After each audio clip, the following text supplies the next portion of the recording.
ஒரு professional trader 24/7 கம்ப்யூட்டரில் இருந்து மார்க்கெட்டை அனலைஸ் பண்ணி கண்டினியூஸாக ட்ரேட் பண்ணி ப்ராஃபிட் எடுத்து அதை அப்படியே உங்களுக்கு தந்தால் எப்படி இருக்கும்?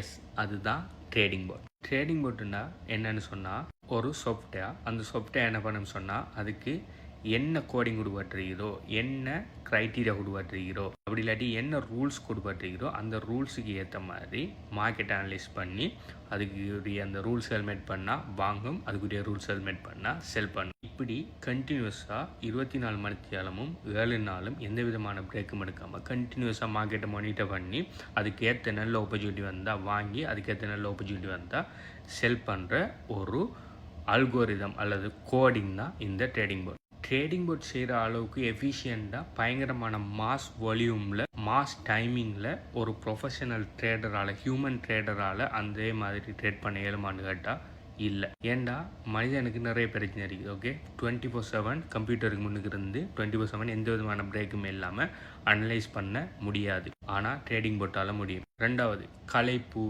சோம்பல், கண்டினியூஸ் ஒரு விஷயத்தை பார்த்துட்டு இருக்கிறது இல்லை, வர எரர்ஸ் பார்த்தீங்கன்னு சொன்னால் மனிதனுக்கு வரும், ஆனால் பொட்ஸுக்கு வராது. சரின்னு சொல்லி தெரிஞ்சும் அதை பிழையா செய்கிற விஷயம், அப்படி இல்லாட்டி பிழைன்னு சொல்லி தெரிஞ்சும் அதை தெரியாமல் போய் செய்கிற விஷயம் சொல்கிற இந்த ஹியூமன் எரருங்கிற விஷயம் பார்த்தீங்கன்னு சொன்னால் பொட்டுக்கு இருக்காது. பொட்டுக்கு இப்படி நடந்தால் இப்படி செய்யணும், இப்படி நடந்தால் இப்படி செய்யணும்னு சொல்லி நம்ம ப்ரோக்ராம் பண்ணியிருப்போம். அந்த ப்ரோக்ராம் பண்ணி மட்டும்தான் நடக்குமே தவிர அதில் ப்ரோக்ராமில் இருக்கிறத தாண்டி எக்ஸ்ட்ராவாக ஒரு விஷயத்தை செய்யாது. மூணாவது, நீங்கள் மேனுவல் ட்ரேடிங் பண்ணக்குள்ள நீங்கள் ஆக்டிவாக உங்களோட டைமை ஸ்பெண்ட் பண்ணி நீங்கள் அனலைஸ் பண்ணணும். ஆனால் நீங்கள் பொட் ட்ரேடிங் பண்ணக்குள்ள நீங்கள் பொட்டை கனெக்ட் பண்ணி பொட்டை செட்டப் பண்ணி விட்டுட்டீங்கன்னு சொன்னால் நீங்கள் ஆக்டிவாக இருந்து மானிட்டர் பண்ண தேவையில்ல, பொட் உங்களுக்காக மானிட்டர் பண்ணி ட்ரேட் பண்ணி உங்களுக்கு ப்ராஃபிட் எடுத்து தந்துட்டு இருக்கும். அடுத்தது, முக்கியமாக ஹியூமன் ட்ரேடர்ஸுக்கு இருக்கிற மிகப்பெரிய பிரச்சனை என்னன்னு சொன்னால் ஹியூமன் எமோஷன் என்று சொல்கிற ஃபோமோ அப்படி கிரீட்னு சொல்லுவாங்க. ஃபோமோன்னு சொன்னால் ஃபியர் ஆஃப் மிஸ்ஸிங் அவுட். ஒரு புது விஷயம் ஒன்று ஒரு மார்க்கெட்டில் ஒரு கிரிப்டோ கரன்சி வந்து பம்ப் ஆகுதுன்னு சொன்னால் அது பயங்கரமாக பம்ப் ஆகிட்டுன்னு சொன்னால் அடுத்தது அது டம்ப் ஆகுறது நிறைய சான்ஸ் இருக்குது.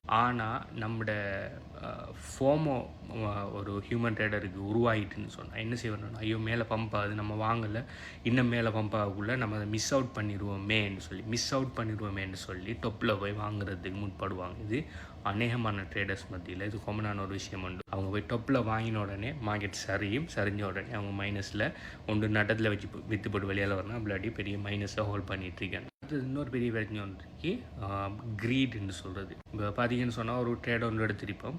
ட்ரேட் ஒன்று எடுத்து அது ஒரு 10% ப்ராஃபிட்டில் இருக்கும். ஒருத்தர் க்ளோஸ் பண்ணி நம்ம வெளியில் வந்தோம்னு சொன்னால் ஒரு 10% ப்ராஃபிட்டோட வந்துடலாம். ஆனால் அந்த 10% க்ளோஸ் பண்ணதுக்கு மனசு விடாது. இன்னும் கொஞ்சம் போகட்டும் 15% ஆகட்டும் 20% ஆகட்டும்னு சொல்லி நம்ம என்ன செய்வோம்னு சொன்னால் நம்மளோட கிரீட் தூண்டி நம்ம ப்ராஃபிட் எடுக்க மாட்டோம். டக்குன்னு மார்க்கெட் கிராஷ் ஆகி இல்லாட்டி கரெக்ஷன் ஆகி இருந்த 10% இல்லாமல் மைனஸில் போய் நம்ம ப்ராஃபிட் எடுக்கிறத மிஸ் பண்ணிடுவோம். அதே மாதிரி கிரீட் மற்ற பக்கத்துலேயே வேலை செய்யும். இப்போ மார்க்கெட் ஒன்று நல்லா ஒரு காயின் ஒன்று நல்லா கிராஷ் ஆகி நல்ல லாபத்தில் இருக்குது, இப்போ வாங்கினா நல்லம். ஆனால் நம்மளோட கிரீட் சொல்லும் இன்னும் கொஞ்சம் கீழே போனால் இன்னும் சீப்பாக எடுக்கலாம்னு சொல்லி இன்னும் நம்ம வெயிட் பண்ணுவோம். ஆனால் திரும்ப மார்க்கெட் அடித்து மேலே போயிடும். ஸோ நம்மளுக்கு வாங்க இருந்த ஒரு ஆப்பர்ச்சுனிட்டியை நம்ம மிஸ் பண்ணுவோம். ஸோ இதை மாதிரியான மிஸ்டேக்கில் பார்த்தீங்கன்னு சொன்னால் ஹியூமன் ட்ரேடர்ஸுக்கிட்ட நிறைய நடக்கும். ஆனால் இது பொட்டுக்கிட்ட நடக்காது. பொட்டுக்கிட்ட இந்த ப்ரைஸ் பாயிண்டில் வரக்குள்ளே வாங்கணும்னு சொன்னால் அது வாங்கிடும், இந்த ப்ரைஸுக்கு வரக்குள்ளே இத்தனை வீதம் எடுக்கக்குள்ளே விற்கணும்னு சொன்னால் விற்றுடும். மார்க்கெட் மேலே போகுமா கீழே வருமா, இன்னும் கொஞ்சம் போகும் இன்னும் கீழே வரும்னு சொன்னால் அதெல்லாம் இது செஞ்சு நிற்காது. அதே மாதிரி மார்க்கெட் கீழே வரக்குள்ள ஐயோ கீழே போகுதுன்னு சொல்லி பயத்தில் நட்டத்தில் விற்கிற கன்செப்டும் இல்லை.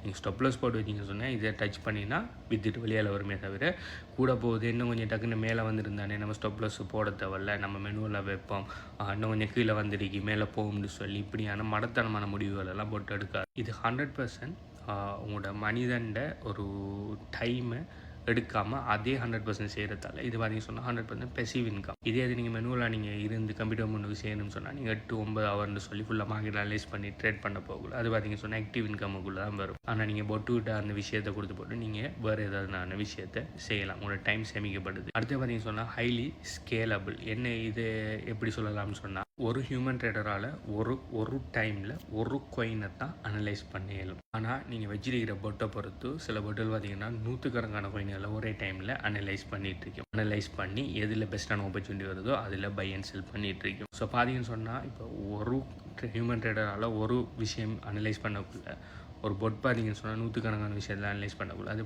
பார்த்தீங்கன்னு சொன்னால் ஹைலி ஸ்கேலபிள். நம்ம பெரிய ஒரு கேபிட்டலை கொடுத்து நிறைய காயினை வச்சு ட்ரேட் பண்ண விடலாம். ஸோ அதனால தான் நான் பர்சனலாக இது என் பர்சனல் ஒப்பீனியன், மேனுவல் ட்ரேட் பண்ணுறதை விட பொட் ட்ரேடிங் பண்ணுறதை நான் விரும்புவேன். அதுக்காக நீங்கள் அதை தான் விரும்புன்னு சொல்லி எந்த அவசியம் இல்லை. ஆனால் இதை மாதிரியான நிறைய அட்வான்டேஜஸ் நிறைய இருக்கிறதால பொட் ட்ரேடிங் பண்ணுறது பெஸ்ட்டு என்னை பொறுத்த வரைக்கும். ஆனால் பொட் ட்ரேடிங் அட்வான்டேஜஸ் மட்டும்தான் இருக்கான்றா இல்லை, டிஸ்அட்வான்டேஜஸும் இருக்குது. சில நேரம் பார்த்தீங்கன்னு சொன்னால் ஹியூமன் டிசிஷன் ஒரு இடத்தை கட்டாயம் எடுக்க வேண்டிய சில விஷயங்கள் வரும், அதை பொட் எடுக்காது. இப்போ உதாரணத்துக்கு பார்த்தீங்கன்னு சொன்னால் எஃப்எம்சி மீட்டிங் நடக்க போகக்குள்ள லைக் மார்க்கெட்டில் ஒரு பெரிய ஒரு சலசலப்பு வரும். அந்த டைமில் ட்ரேட் எடுக்காமல் இருக்கிறது புத்திசாலித்தனம். ஆனால் பொட் பார்த்தீங்கன்னு சொன்னால் அதெல்லாம் கணக்கு எடுக்காது.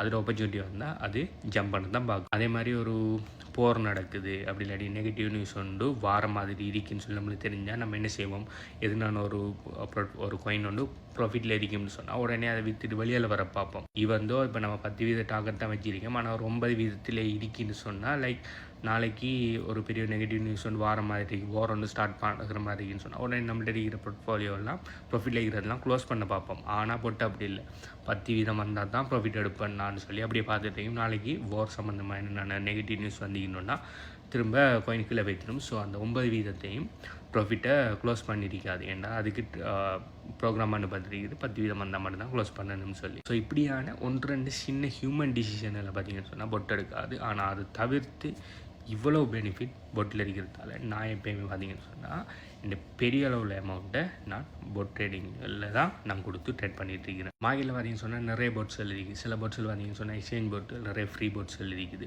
சில பொட்ஸ்கள் பார்த்தீங்கன்னு சொன்னால் ஏபிஐ மூலம் கனெக்ட் பண்ணுற பொட்ஸ்கள் இருக்குது. அதுலேயும் ஃப்ரீ பொட்ஸ்களும் இருக்குது, பெய்ட் பொட்ஸ்களும் இருக்குது. சில பொட்ஸ்கள் பார்த்தீங்கன்னு சொன்னால் மந்த்லி பே பண்ணுற மாதிரி பொட்ஸ்கள் இருக்குது. சில பொட்ஸ்கள் பார்த்தீங்கன்னு சொன்னால் ஆனுவலி பே பண்ணுற மாதிரி பொட்ஸ்கள் இருக்குது. சில பொட்ஸ்களில் பார்த்தீங்கன்னு சொன்னால் நம்ம எடுத்து அந்த பொட் நம்மளுக்கு எடுத்து தர ப்ராஃபிட்டில் ஒரு குறிப்பிட்ட பர்சன்டேஜை ஷேராக கொடுக்குற மாதிரி பொட்ஸ்கள் இருக்குது. அப்படி மல்டிபிள் வெரைட்டிஸில் பொட்ஸ் இருக்குது. நான் கனகாலமாக பாவிச்சிட்டு இருக்கிற கிட்டத்தட்ட ஆல்மோஸ்ட் 4 வருஷத்துக்கு மேலே நான் பாவிச்சிட்டு இருக்கிற ஒரு பெஸ்ட்டான ஏபிஐயை வச்சு கனெக்ட் பண்ணி எக்ஸ்சேஞ்சோட ட்ரேட் பண்ணுற ஒரு பொட்டை பற்றி நான் HBU கம்யூனிட்டியில் நான் டீச் பண்ணியிருக்கிறேன். Hands free API trading with அந்த பொட். ஸோ அந்த பொட்டோட டீட்டெயில்ஸ் ப்ளஸ் இந்த பொட் சம்மந்தமாக நான் கழிச்சிருக்கிற இந்த மொடியூலோட டீட்டெயில்ஸ் வேணும்னு சொன்னால் நீங்கள் இந்த வீடியோ பார்க்குற டைம் இந்த வீடியோக்கு எத்தனை லைக் இருக்கீங்கிறத கீழே கமெண்ட் பண்ணுங்கள். இந்த மொடியூல் சம்மந்தமான மேலதிக டீட்டெயில்ஸ் எங்கே இருக்காங்கிற மேலதிக டீட்டெயில்ஸை நான் தரேன். பை.